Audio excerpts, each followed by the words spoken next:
नामनिर्देशन पत्र स्वीकारण्याचा कालावधी 23 डिसेंबर ते 30 डिसेंबर 2025.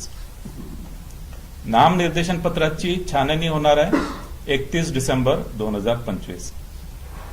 नामनिर्देशन पत्राची छाननी 31 डिसेंबर 2025. उमेदवारी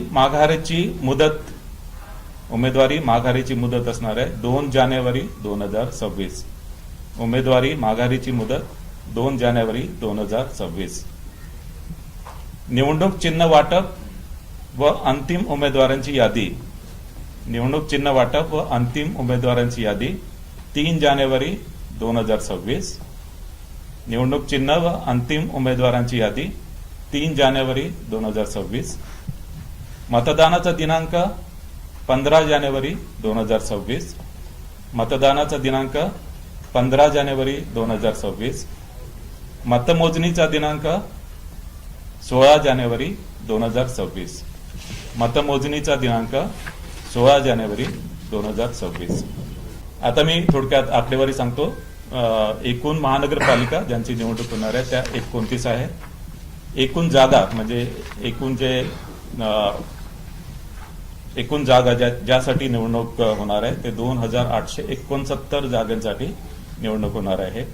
त्यामध्ये महिला 1442, अनुसूचित जाती 341, अनुसूचित जमाती 77 आणि नागरिकांचा मागास प्रवर्ग 759. एकूण महानगरपालिका 29.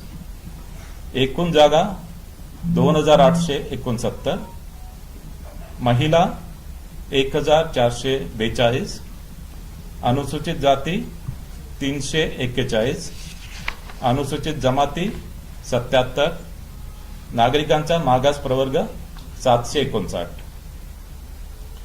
या निवडणुकीमध्ये ज्या निवडणुकीच्या खर्चावर जी मर्यादा आहे, बृहन्मुंबईसह अ वर्ग महानगरपालिकेसाठी 15 लाख, ब वर्ग महानगरपालिकेसाठी 13 लाख, क वर्ग महानगरपालिकेसाठी 11 लाख आणि ड वर्ग महानगरपालिकेसाठी 9 लाख.